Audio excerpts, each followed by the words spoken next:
Let's talk about good books to read, because reading is good when the books are good. So today we got 5 books that I read in 2024 that just missed out on my top 10 books from all fiction genres that I read last year. So these are all highly recommended. We have a mix of genres here. As always, I appreciate any additional recommendations in the comments because my wife stalks them and has already bought me a ton of books that y'all hyped up. For instance, a bunch of you said that I need to read Guy Gavriel Kay, so she picked me up The Lions of Al Rassan, and that's just one from a pretty healthy stack that she got me. Also, this is a good time to add that I'm going to Italy in November. We're talking Rome and Florence. This is a group trip that I am taking with my community. The full trip goes live on January 21st. You can get in on it. I'll be releasing more details on my social channels as we get closer. But for now, there's a Trova Trip link in the description of this video. Click that, enter your email under my name to be notified when the trip is on sale. It's going to be a great time. Like, one of the handful of activities that we have planned is a trip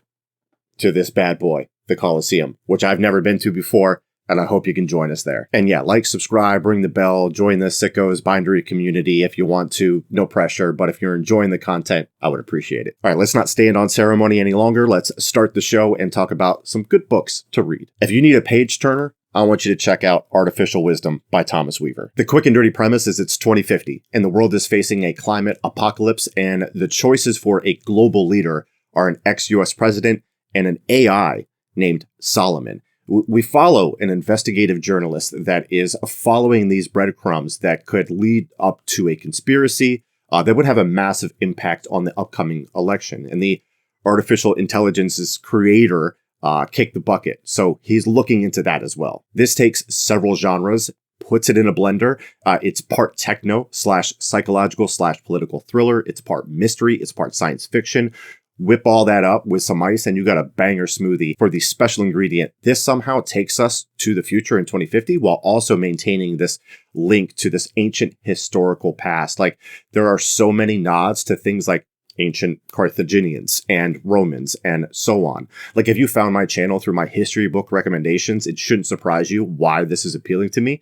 And I was chatting with Weaver on the side every time I recognized something, like how a harbor in the book was basically a replica of the great harbor of Carthage, or how his main character, and he said I was the first person to sniff this out, his main character, Marcus Tully, was named after Marcus Tullius Cicero, the famous Roman statesman. What I'm saying is there's a ton of layers to peel on this onion, and I feel like this was specifically coded for me, even more so because of the writing style, which had this like really interesting blend of Michael Crichton meets Joe Abercrombie, and the narrator for the audiobook is Stephen Pacey, who is the GOAT narrator. He did all of Abercrombie's books in the First Law world. He's amazing. So maybe keep all that in mind. Based on my personal preferences, this was bound to like scratch several itches in my brain. And I developed a friendship with Weaver while reading this, so full disclosure there. So the experience might not be the same for you, but for me, I couldn't put this down. And now it's getting traditionally published by Del Rey. It's going to get a sequel, and I couldn't be happier for my dude. This is a banger. Let's make a pivot to some fantasy here. This is a book that is not talked about nearly enough. It's from the Queen of Grimdark, and it's a standalone fantasy book that surprised the hell out of me. A Woman of the Sword by Anna Smith Spark. In this, we follow an older woman who is a better soldier than a mother, and she's trying to protect her 2 young sons from the ravages of war, which becomes increasingly difficult as they grow older and more eager to get in the mix. The writing style in this is so unique. It's lyrical, it's poetic, it's these urgent scattershot fragments, and it's so visceral. I know it's not going to work for everybody, but if you give it a shot and it clicks, it's so rewarding. This is at its best in the battle scenes where you're zoomed in, boots on the ground, you're in the fog of war with all of the chaos and blood and smells that come with it. But there's also real beauty and elegance in the writing of those scenes. And that's all good, but that's not what has stuck with me about this book 10 months after reading it.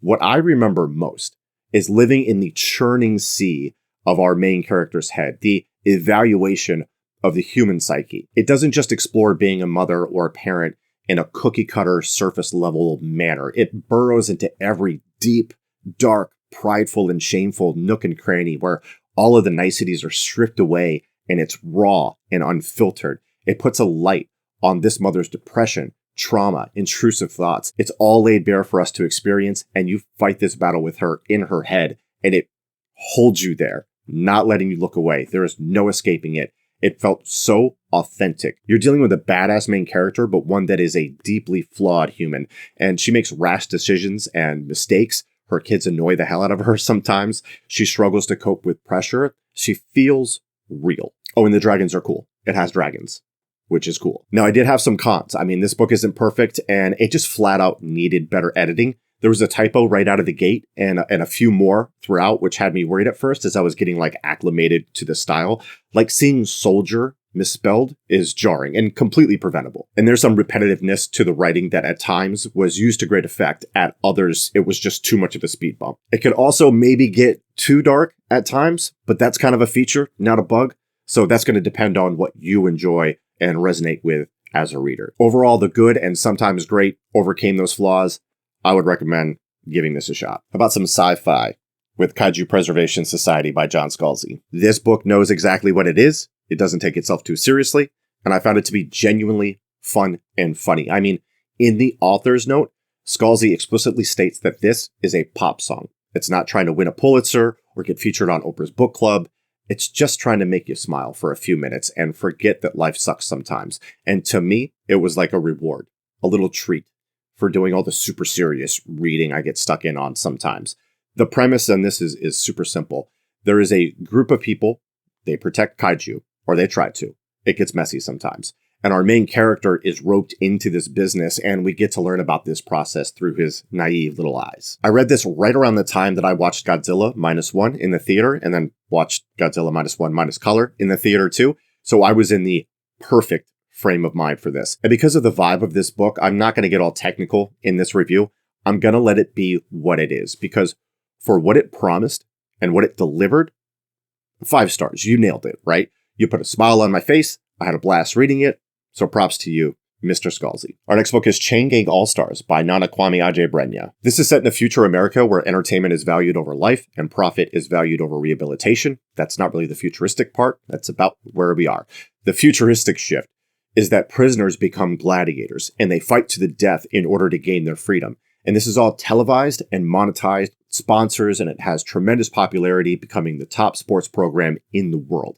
Essentially, it's a criticism of mass incarceration, systemic racism, and corporate greed. So you've got these very grounded and serious themes set against this crazy world. The way we explore these themes is incredibly unique, and I enjoyed the notes with real-life statistics at the bottom of some of the pages. It's very obviously well-researched, and it presents some tough questions. The main character in this is a badass black woman, and she's a complicated, strong, competent, and conflicted centerpiece that I loved, and her action scenes are very well crafted and imaginative. There are other POVs that feature in this, including another fighter and a fan of the sport, which really enhance the story, but if I'm dipping into criticisms here, I wish their stories were more fleshed out, despite the unique angles that we got to view the story from because of them. I just feel like there was potential for more. And the ending made sense as a logical conclusion.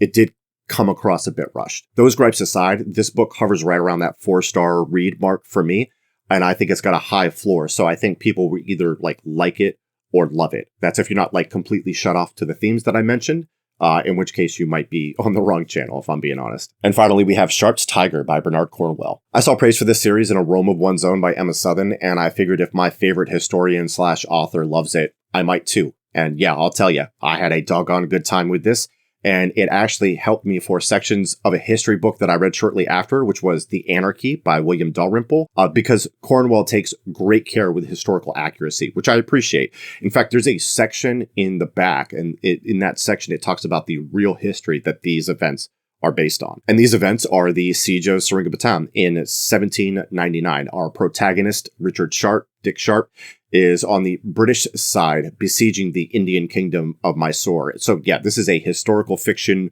war novel. It's great for fans of military history like me. I don't really have much to say about this other than it was charming and engaging. Some of the characters were very entertaining, even if they tended to fit a certain mold and not really break out of that.